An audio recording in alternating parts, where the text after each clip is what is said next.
With a growing global market for natural gas, putting a price on the fuel can be a complex matter. Joining us from London to talk about this is William Powell, editor of Platts International Gas Report. It's a very problematical period, and whichever side wins will depend really on where the strength lies. If the sellers have the strength, then it'll be oil indexation all the way. If the buyers have the strength, then it'll be Henry Hub. But there are risks involved because Henry Hub prices can go up and oil prices can come down. Well, what's the outlook, Jeff? Do we expect the spread to remain so narrow? No, the outlook actually is for the spread to widen back out. If you look at the price curve, that is, if you look at the very front months, you'll see the spread is around $2 or $3. But if you look further out, say at December 2014, the spread's around $7 or $8 a barrel. And now what the market's expecting is that the Syn crude maintenance will come to an end, and we'll see more Canadian barrels. And we'll also see BP's actually still working on this refinery. And when they're done, they're actually going to be increasing runs of sour crude rather than sweet crude and backing out the sweet crude into the market. And U.S. production is rising. Why aren't gasoline prices falling? The American consumer for probably 40 years has been sold, I think, a bill of goods. The idea was that we were going to produce a lot more oil in the U.S. if we opened up access to federal lands, that kind of thing, and our price of gasoline would go down. I mean, in the classic economic model, yes, every gallon of supply would be a downward push on prices. But the United States was never going to divorce from the world oil market, no matter how much it produced. Tom, your organization, Next Generation, is aiming for the heart of the president's political support. Tell me what is going on here. I think that the president's most consistent, most ardent supporters happen also to be very strong opponents of permitting the Keystone Pipeline to be built. And I think that for a variety of structural reasons, there's no organization there to enable their voice to be heard. So what we're really trying to do is allow those people who've supported the president consistently and emotionally for a long time to have their voice be heard, to speak up, to enable them to coalesce together to make the point that the very people who love him the most, support him the most, believe in him the most, think this is a very bad idea. I hope that the White House, A, listens to the State Department that said there's no difference in greenhouse gases if this project goes ahead or not. And in fact, the greenhouse gases will be higher if the pipeline is not built, because it's not a question of what oil coming to the United States, it's a question of how. If it goes on trains, it will mean higher greenhouse gases, as the State Department again put out in their draft report.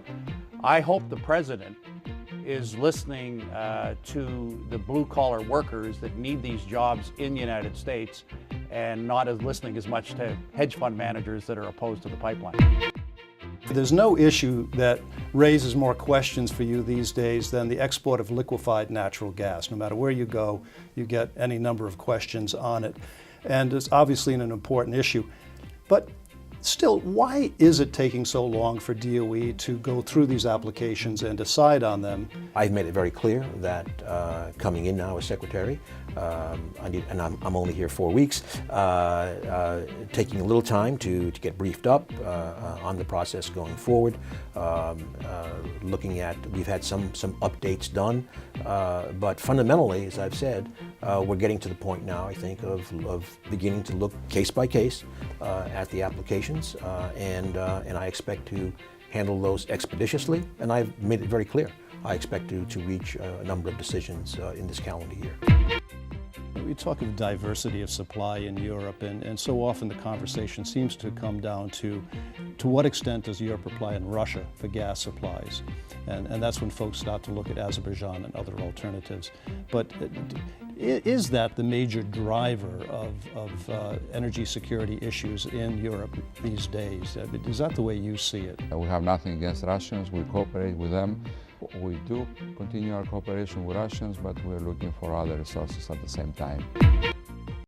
And these are the things that will make a difference to America. Look, but they hit the House floor and go nowhere. So I mean, at some point, does the House and the Senate get together and really strike some deals? Let's think about this. So here we've got the president running around the country talking about jobs. Okay, he's pivoted back to jobs for the 19th time. he needs to prove that he really believes in jobs. 75 years after nationalizing its petroleum industry, Mexico is moving closer to inviting foreign oil companies back. The nation's new president, Enrique Peña Nieto, made oil reforms a signature issue of his campaign last year. And now he's moving ahead with plans to end the state oil monopoly. When he looks out on the oil industry these days, what does he see? He sees an oil industry in Mexico that is deeply troubled. For about a decade now, we've had declining oil production, declining reserves, serious problems in the administration, management of the national oil company, Pemex, which holds this monopoly over oil production across the board. I mean, right from exploration production right through to the gasoline stations that are on the streets of Mexico. Is there any reason to believe that rail transport of crude oil is relatively dangerous compared to other options, pipelines, for example? I mean, we talk about incidents in billion-ton miles, so it suggests that these are relatively infrequent, both for rail and for pipeline.